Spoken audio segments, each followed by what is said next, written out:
Welcome back to the episode 2 explaining about the Mandalika, the Lombok, and an amazing tokenization project that is happening in Indonesia.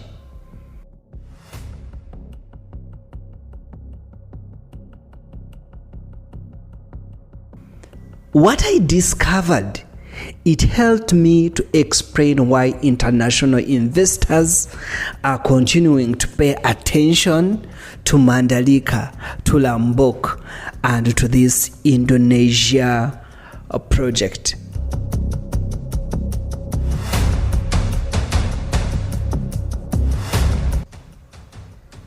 This is this circuit that changed everything. So one of the first things that I learned during my research, it was that Mandalika is a home to the Pertamina Mandalika International Street Circuit. For motorsport fans, this circuit needs very little introduction. It has become one of the Southeast Asia's most recognizable racing venues, and it serves as the Indonesia's home for international MotoGP competitions. But what fascinated me, it wasn't the racing itself, but it was what happened around the racing. Because when most people hear about a racing circuit, they imagine a track, grandstands, parking areas, a few restaurants, maybe a nearby hotel. Then the event ends and life returns to normal. But Mandalika, it appears to be operating under a very different vision. The circuit is not the destination. The circuit is simply a catalyst. It is the attraction that brings people into a much larger ecosystem. Mandalika is an attraction that brings people into a much larger ecosystem. So when I started examining what that ecosystem was, I began understanding why governments, why developers, why investors and tourism partners view the region so differently. Think about what happens when a major international sporting event arrives. Hotels fill up, restaurants become busy, transportation services see increased demand, retail businesses experience higher sales, tour operators receive more bookings, property values can increase, employment opportunities expand, the economic impact extends far beyond the sporting event itself.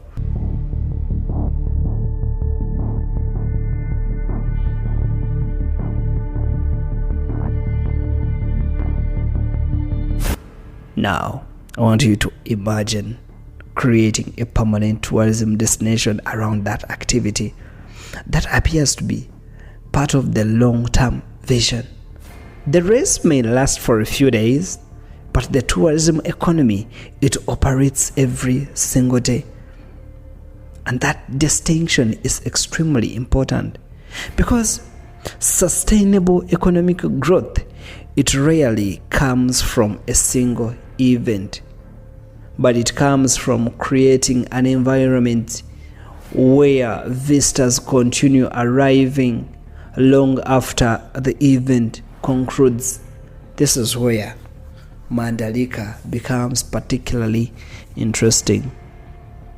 The economic numbers, they got my attention. The economic numbers at Mandalika, they got my attention. During my investigation, I reviewed various tourism reports, various economic studies, various development materials, and publicly available information regarding the economic contribution of MotoGP activities within Indonesia. And the numbers were significant.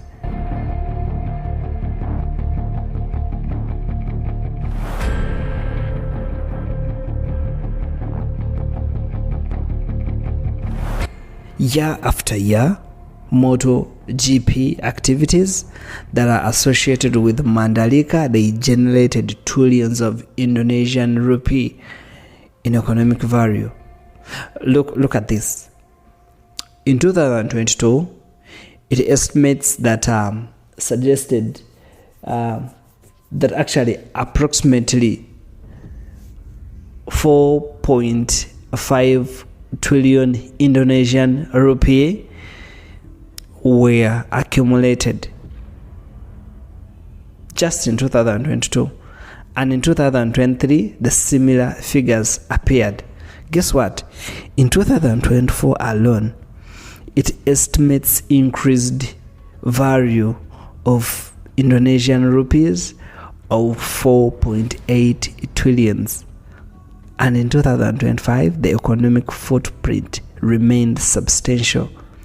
When converted into US dollars equivalents, the cumulative impact across several years exceed $1 billion. Now let us pause for a moment, because this is where many people misunderstand economic development. When they hear a figure like $1 billion, they immediately assume that that money belongs to one company or one project or one owner. This is not how economic ecosystems work. But economic activity, it flows throughout an entire region. Hotels benefit, restaurants benefit, taxi drivers benefit, retail stores benefit, tour operators benefit, property owners do benefit, employees benefit, local governments benefit, investors benefit, service providers. So the value spreads through the ecosystem. And this is why tourism has become one of the world's largest industries.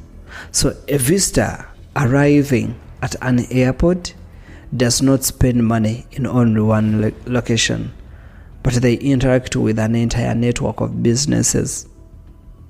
And when millions of visitors participate over time, the cumulative impact becomes enormous. As I continued reading and researching Mandalika, I started realizing that the true story wasn't about a racetrack, but the true story, it was about the economic infrastructure. The racetrack simply happened to be one of the anchors attracting international attention.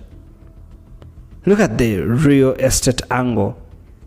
And this was another area that caught my attention. The real estate. Because whether people realize it or not, tourism and real estate often move together. So as destinations become more popular, demand for accommodation increases. As demand increases, developers respond. Hotels are built, resorts are expanded, residential communities emerge, commercial facilities appear, entertainment districts grow, infrastructure improves. This process has repeated itself throughout history.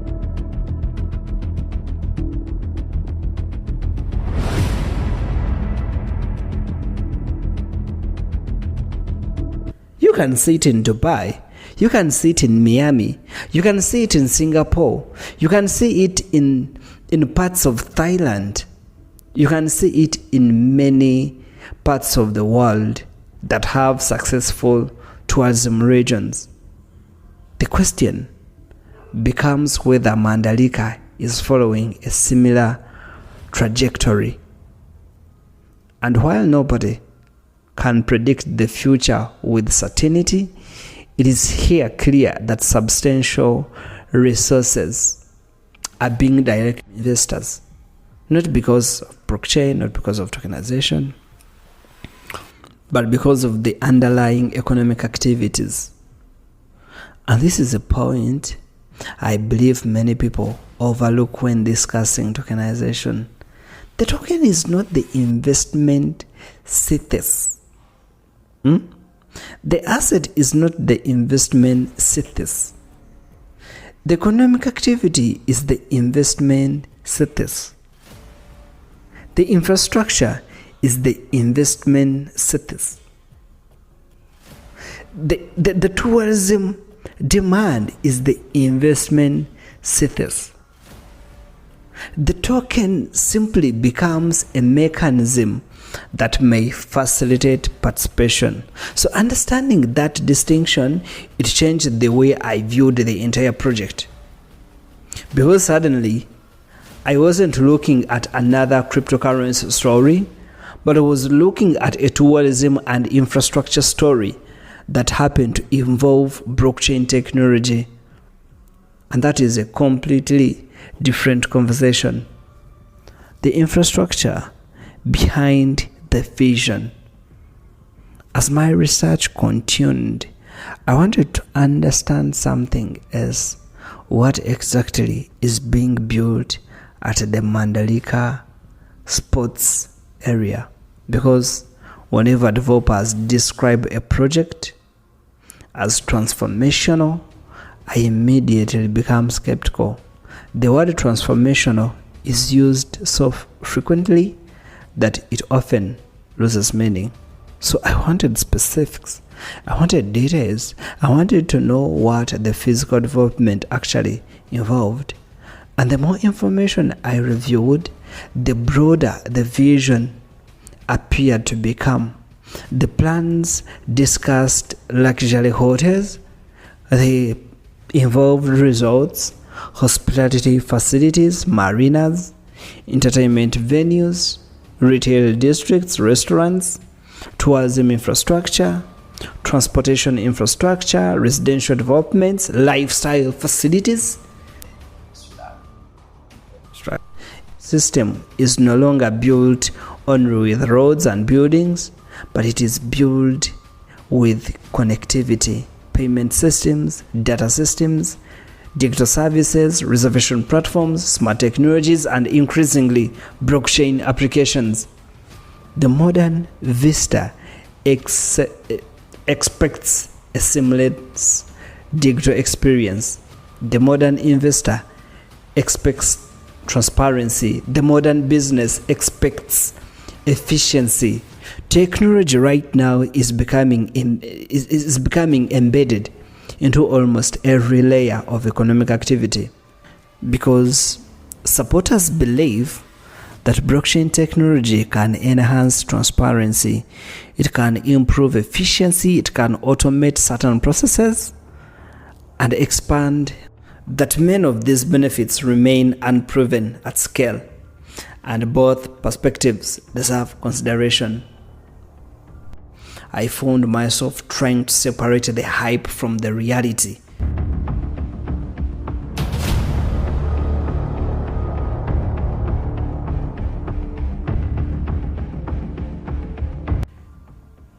What is actually being built? What is actually being planned? What is already operational? What remains theoretical? Those questions do matter. They matter. Because successful infrastructure projects, they are not measured by announcements, but they are measured by execution. And execution is always the most difficult part. So the tourism ecosystem nobody talks about, it is here. One realization kept returning throughout this entire investigation, that tourism is often underestimated, right? People sometimes view tourism as a secondary industry than manufacturing, less important than finance, less important than technology. But tourism can actually become an extraordinary economic engine. Think about it. When a visitor actually consumes flights, hotels, food, transportation, entertainment, retail, experiences, services, events, accommodation, every visitor activates dozens of economic transactions. Now, or thousands, then millions. Over time, entire regional economies can emerge around tourism demand. This is one of the reasons that governments worldwide compete aggressively for visitors, because tourism creates jobs, it generates tax revenue, it supports small businesses, it encourages infrastructure investments, and it attracts international capital. So as I studied this Mandalika, I increasingly saw it through that lens, not as a rest destination, not as a blockchain project, but as a tourism economy. Because if the tourism economy succeeds, many other opportunities can emerge alongside it. And that is where the tokenization conversation becomes interesting. Can blockchain technology become one of the tools supporting future tourism ecosystems? Can digital ownership structures become part of how developments are financed? Can global participation become easier? Can transparency improve? Those questions remain open. But projects like this are attempting to explore possible answers. And that is what kept me researching. Because every layer I uncovered, it revealed another layer underneath it. A racing circuit that led into a tourism zone. It was the tourism zone that led into infrastructure developments. The infrastructure development that can lead to tokenization. Tokenization that can lead to digital finance. Digital finance can lead to a much bigger question: whether these developments like this represent the future intersection between physical assets and blockchain technology. So that question, it would eventually lead me to another important discovery, a digital asset called Unity token. And of course, understanding its proposed role within the broader ecosystem, it became the next stage of my investigations. To understand the tokenization vision, I first needed to understand Unity token itself. Ladies and gentlemen, see you in the next episode.